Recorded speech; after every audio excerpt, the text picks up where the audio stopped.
thanks to the support as a channel member, Rob Pontin. I don't know who's got the rules wrong, whether it's real life and all the stories about Chelsea or Football Manager, or maybe it all changes when the Champions League turns into the league system that it changes into after a couple of years of FM23. But we were able to register 5 of our new signings for our Champions League squad. Things aren't quite as desperate as I thought. Could we win the Champions? We're probably not going to win the Champions League, right?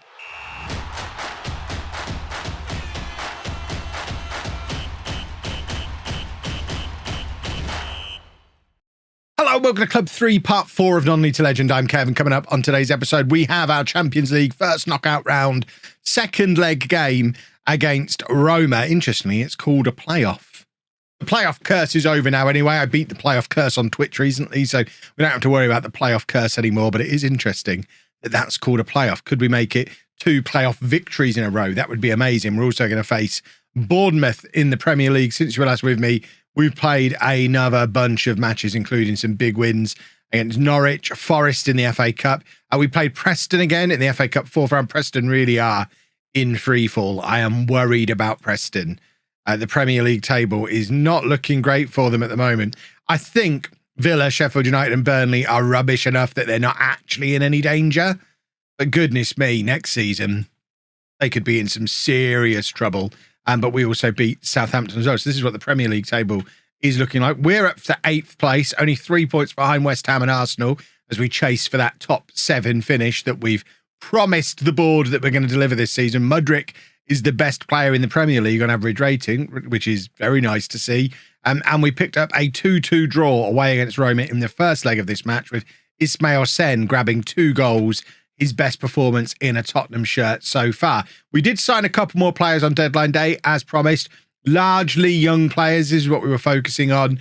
So Bruno Luis has gone straight into our under-21s. He's a pacey striker who can also play on the right wing.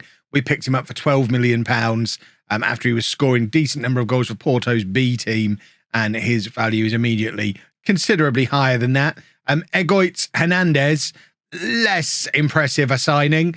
22-year-old former Spanish under-19 international, only 3-star potential. My scouts got this one badly wrong, but really, we just wanted a backup player for centre-mid and centre-forward after the players that had left the club.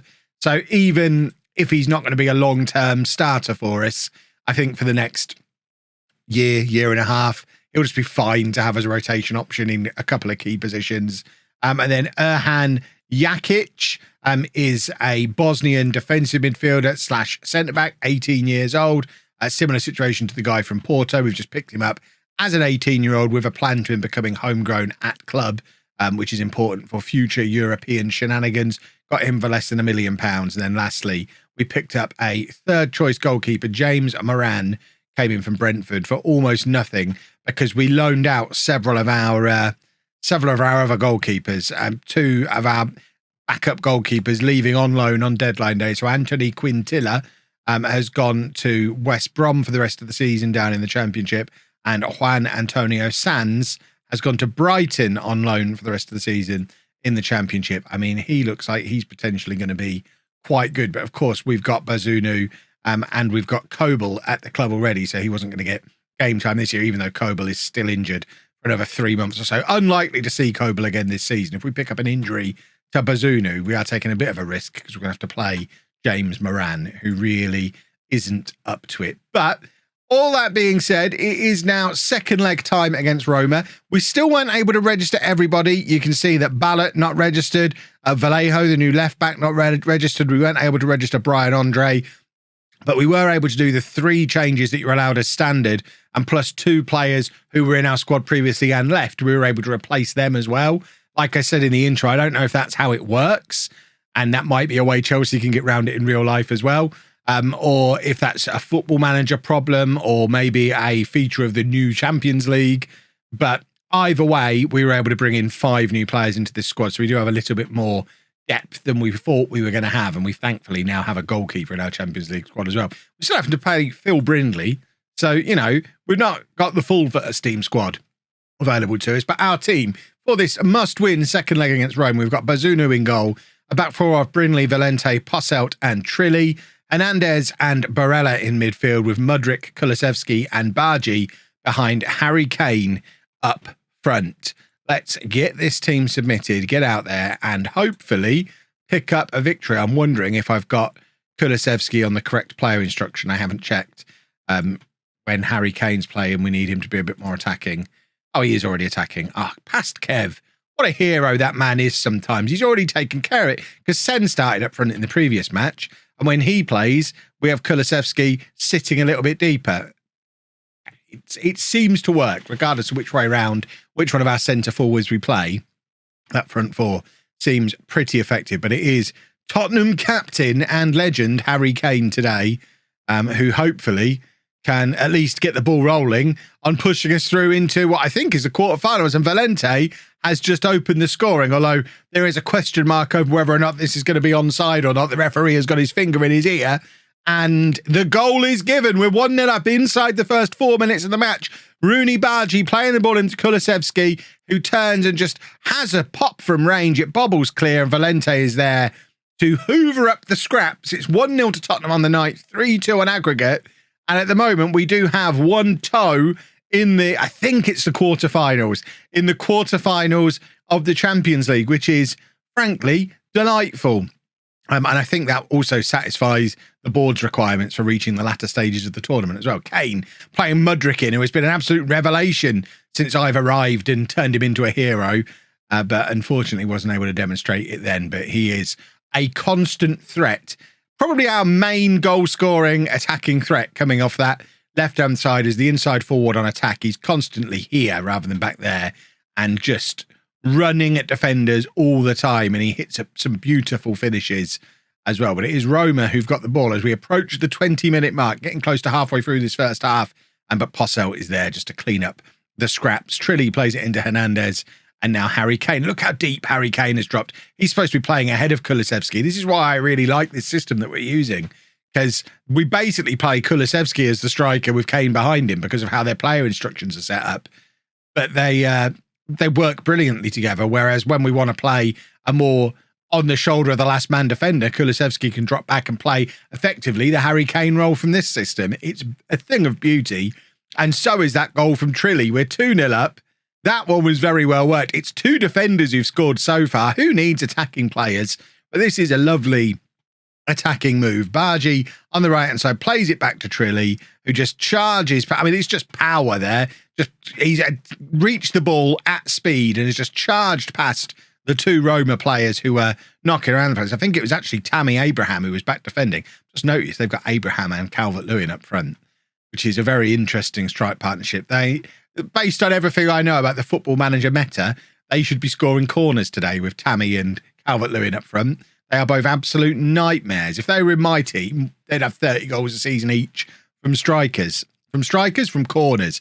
And Barella, I think, has made it 3-0 here. If the ref judges in our favour again, we are pretty much over the line. He is checking with VAR, and that one has been awarded as well. It's 3-0 on the night before half-time, 5-2 on aggregate. Roma have an awful lot to do, and it's Barella this time. I mean, he did look very offside from that angle on the replay, but I'm not going to go and tell the referee that. I'll absolutely take it. We have a corner of our own, which you would think Roma should be able to defend with all of their big boys, and they do just about get it away, although they've not properly cleared it. And now Hernandez to Valente, back to Posselt, and now all the way back to Phil Brindley, but we're trying to play the ball through again. Hernandez with the ball over the top to Rooney! And it's 4. This is a phenomenal performance. In this first half, we have just been relentless. Roma don't know what's hit them.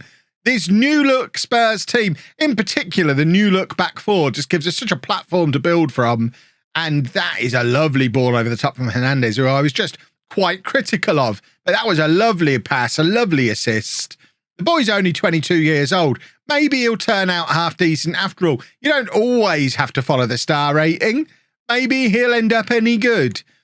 But we're 4-0 up at half-time. We have to balls this up massively to not end up in the next round of this tournament, which is lovely to see. That Clement Longley they've got playing at the back, former Spurs defender who must be like 50 years old. He's not young in real life, is he? How old is Clement Longley? Let me know down in the comment section. Mudryk is in, and this is what I was talking about before. So dangerous all the time. and gets the shot away, which the keeper gets a hand to, but can only push it into the path of Baji, who's there to score yet another goal. It's now 5-0. We are utterly relentless. It was so tight in the first leg, but we have just been all over them from the word go in this match. Look at that XG. Look at those match stats. Roma don't know what's going on. We've just absolutely smashed them, seemingly from nowhere. We didn't look like doing this in the first leg, but we have just come into this match tonight, I guess, with we had nothing to lose. We just had to throw ourselves at it. If we could score a few goals early on, then everyone's happy. We've scored a few goals early on. We're continuing to be very happy. It's now Harry Kane dropping very deep again, playing it back to Pozo. I genuinely see a scenario where Harry Kane is still in this squad next year. We might even drop him back further into midfield because that playmaker role, I don't know, how many more years can we get out of a 36-year-old Harry Kane? But the way he plays so well, so deep, I'm thinking in terms of people of a certain age like me will remember Ruud Gullit at Chelsea towards the end of his career, making it all the way back to basically playing as a sweeper for Chelsea as one of the great attacking players of his generation. And I don't know, how far back can we drop Harry Kane where he can still use his excellent playmaking abilities and it becomes less of an issue that he's not very mobile? Because he's basically playing centre midfield in this system, even though officially he's up front. But why not just go the whole hog and play him central midfield? Can you learn a new position at 36, 37 years old? Does he even need to when he's just grabbed his 18th goal of the season? This is his best goal return he's had in many a long year at a Spurs shirt, or any other shirt for that matter. We're 7-0 up. I genuinely don't know where this has come from. I know we're a good team and we're in good form. I was not going into this video expecting a 7-0 win. I genuinely thought that there was a risk of us getting knocked out, but apparently that's not the case. I guess Harry Kane's work here is done, so he can come off. We'll drop Kulusevski a little bit deeper, like we were talking about before, give Sen 20 minutes. We don't have anyone to come on for Brindley because he's the only left back registered in the squad. What can we do? I mean, I guess what we could do is drop Valenti out to left back and bring Calvin Phillips on there. And I guess we need to bring some of the youngsters on. So let's get Barrett on the right-hand side where he can play as a winger. And then Isifu can come on and play in there. We'll save one substitution just in case. But Isifu is the 5-star potential youngster, one of the few that survived the clear-out of me getting rid of all of the young players that were here to make room for my own.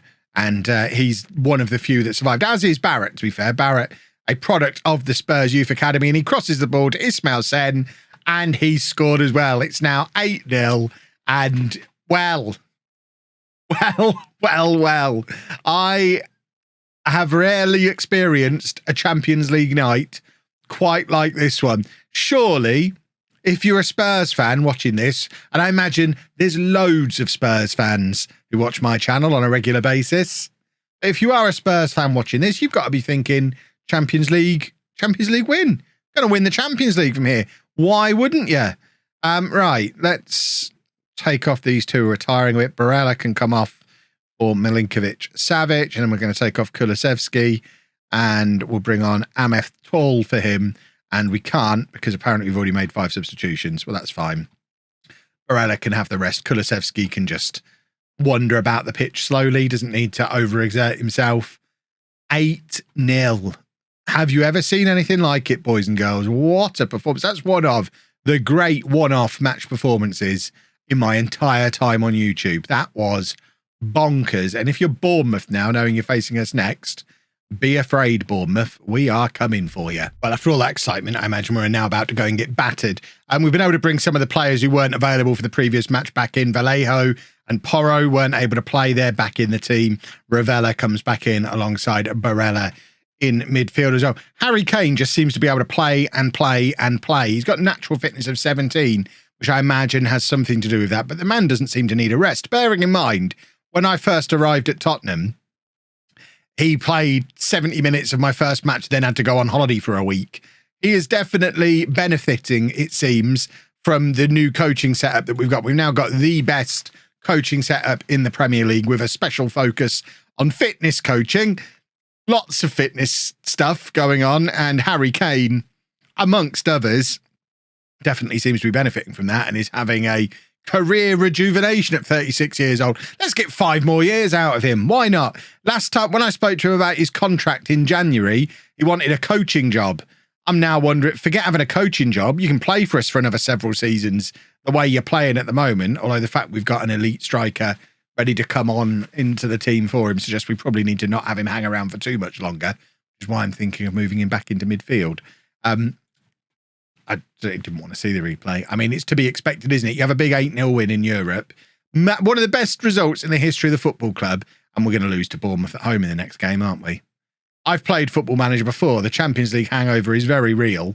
Mudryk playing it forward to Rooney, and there is Barella bursting out of midfield, and now Kulusevski, who Kane can't keep up with him. Kulusevski doesn't need him. It's a lovely finish. It's 1-1, and that is a 14th goal of the season for Dejan Kulusevski.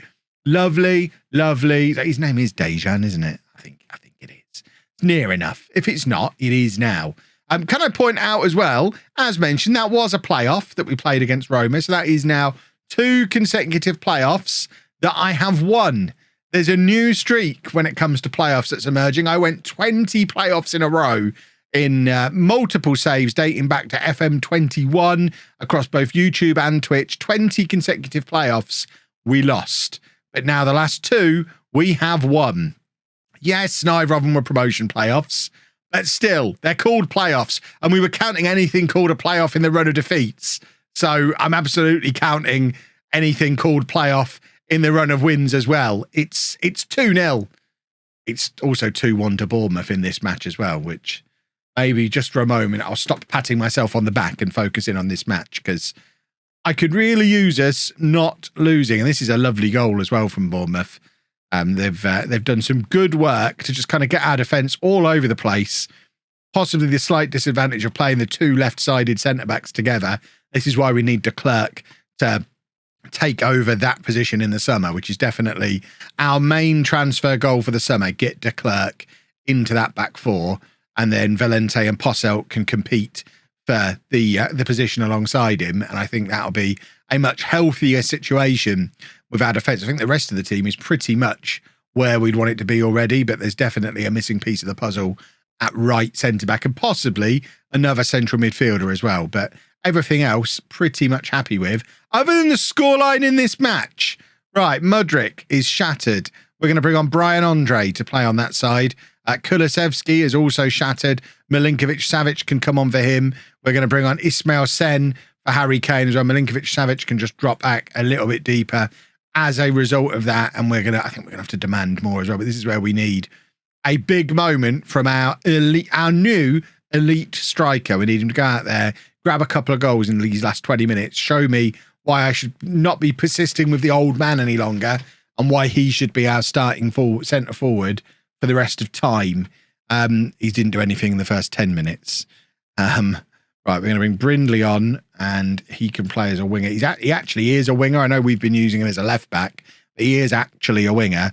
And then Hernandez is going to come on in there as well, and we'll swap those 2 over. Ravella can be the box-to-box midfielder. We haven't lost a Premier League game for ages. I really don't plan on starting now, but we've only got 10 minutes left in this game. Can we do a football, please, gentlemen? It's going to be Ravella with the corner. Who's this sneaking in late? Little bit of a lurker entering the penalty area. Goodness me, we've hit the crossbar. Andre can't get the shot away to try and keep the move going. And it looks like Bournemouth are going to come away relatively unscathed again. I'm looking at that XG and those match stats, and I am very upset at the scoreline that I'm seeing because this is definitely a match we should have won, or at the very least not lost. I could grudgingly accept a draw. I'll take it now if they want to offer me one. But losing a game that we've been comfortably the better team in does sting a little bit when we scored 8 goals past Roma in the last match. Brindley plays it into Vallejo, and there is Ismail Sen, and that is pathetic. That's an elite striker. That was genuinely pathetic. Last chance now, 92 minutes on the clock. Ravella with the cross. Vallejo can't get onto the end of it. I don't know why we were aiming at Vallejo, really. It's back out to Ravella, and now Posselt's got room to shoot, but he's a centre-back. He doesn't want to shoot. Hernandez has a pop, but it goes over, and I think that was probably that for highlights, and that is a very disappointing second half of the episode after we played so well against Roma. Because remember, our priority, we've got to get back into Europe again next year. The board will be fuming if we don't. And it doesn't matter if we get to the Champions League semi-final. If we finished 8th or 9th, I'm probably getting sacked. So there is still much work to do with 10 games remaining in the Premier League to get into that top 7. And losing games like that is not part of the plan. But on the positive note, we'll have the last 16 of the Champions League tomorrow. So maybe I'll win the Champions League and get fired. Wouldn't that be a thing? If you've enjoyed that, please make sure you leave a nice big thumbs up on there for me. Subscribe to the channel for daily Football Manager videos. And thank you very much for watching.